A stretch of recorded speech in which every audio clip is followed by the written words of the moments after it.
नमस्कार दोस्तों, हरे कृष्णा।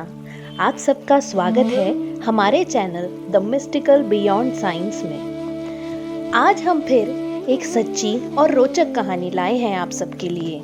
कहा जाता है कि बाल मन निर्मल जल की भांति होता है, शुद्ध और शीतल, किसी में भेद नहीं करता। शायद इसीलिए भगवान को बच्चे अधिक प्रिय होते हैं। इसका सबसे बड़ा उदाहरण है श्री प्रहलाद महाराज। उनकी भक्ति और अटूट विश्वास ने भगवान को नारायण से नरसिंह अवतार लेने पर विवश कर दिया। चलिए आज की कहानी शुरू करते हैं प्रभु का नाम लेकर। श्री बांके बिहारी लाल की जय, ब्रजभूमि की जय, वृंदावन धाम की जय। तो बहुत साल पहले ब्रजभूमि में कुंभन दास नामक एक सज्जन रहते थे। वे प्रभु श्री कृष्ण के परम भक्त थे। उनके घर में बांसुरी बजाते हुए श्री कृष्ण का एक विग्रह था। कुंभन दास जी का एक पुत्र था जिसका नाम रघुनंदन था।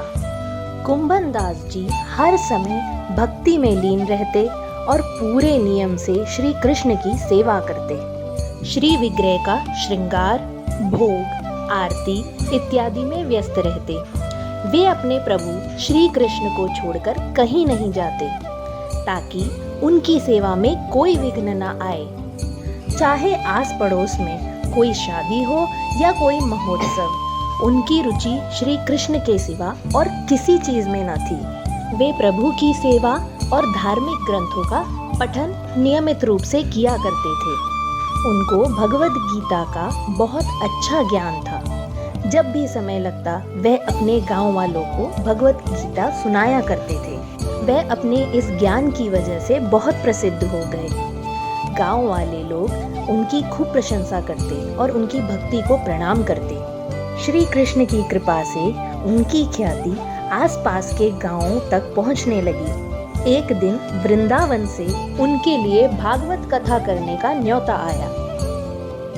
उन्होंने इस प्रस्ताव को ठुकरा दिया, यह सोचकर कि अगर वह कथा करने चले गए तो वह प्रभु की सेवा कैसे करेंगे, समय पर अपने ठाकुर जी को भोग कैसे लगाएंगे। परंतु लोगों के बहुत जोर देने पर वह जाने के लिए मान गए और उन्होंने यह निश्चय किया कि वे रोज ठाकुर जी की सेवा की तैयारी करके जाया करेंगे और शाम होते ही वापस लौट आया करेंगे। इससे भगवान की सेवा का नियम भी नहीं टूटेगा और भगवत कथा करने का उनका सौभाग्य भी होगा। उन्होंने अपने पुत्र रघुनंदन को समझाया कि बेटा, सब सेवा की तैयारी मैं करके जाया करूँगा, बस तुम समय पर ठाकुर जी को भोग लगा दिया करना।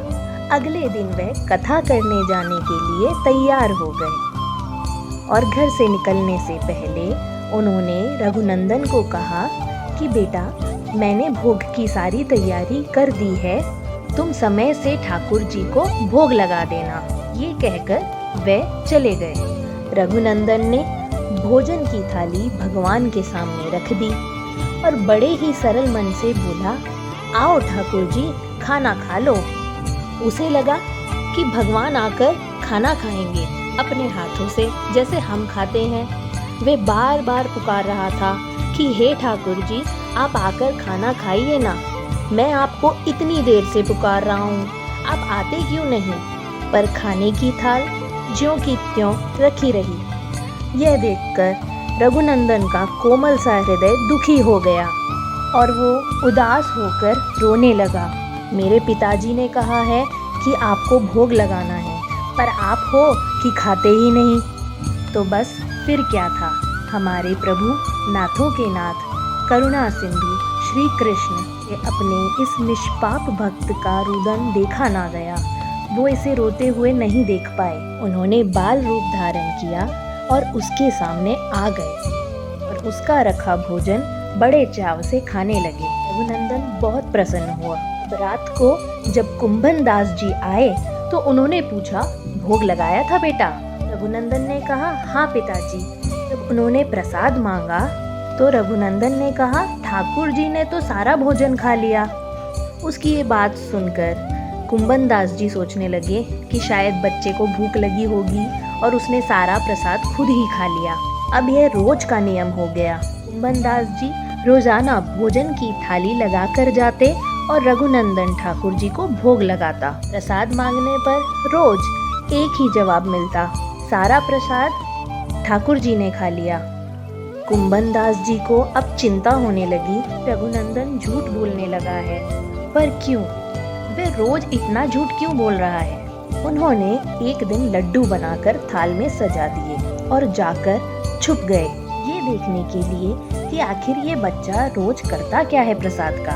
रघुनंदन ने रोज की ही तरह थाल लिया, ठाकुर जी के सामने रखा और कहा, आ जाइए ठाकुर जी, आकर लड्डू का भोग लगाइए। ठाकुर जी बाल रूप में आए और लड्डू खाने लगे। यह सब देख कुंभन दास जी की आंखों से अश्रु की धारा बहने लगी। वह ये देखते रह गए कि किस तरह उसके प्रभु उसके बनाए हुए लड्डू खा रहे हैं, मानो कोई साधारण सा बालक हो। वह अपने आप को और रोक न सके, प्रभु प्रभु पुकारते हुए दौड़ते हुए वहां आ पहुंचे। उस समय प्रभु अपने हाथ में लड्डू लिए हुए थे। उनके मुख में लड्डू बस जाने को ही था कि वे उसे देखते ही जड़ हो गए। बस उसी दिन से उनका नाम लड्डू गोपाल पड़ गया और वह अपने इस अति सुंदर मनमोहक रूप में पूजे जाने लगे।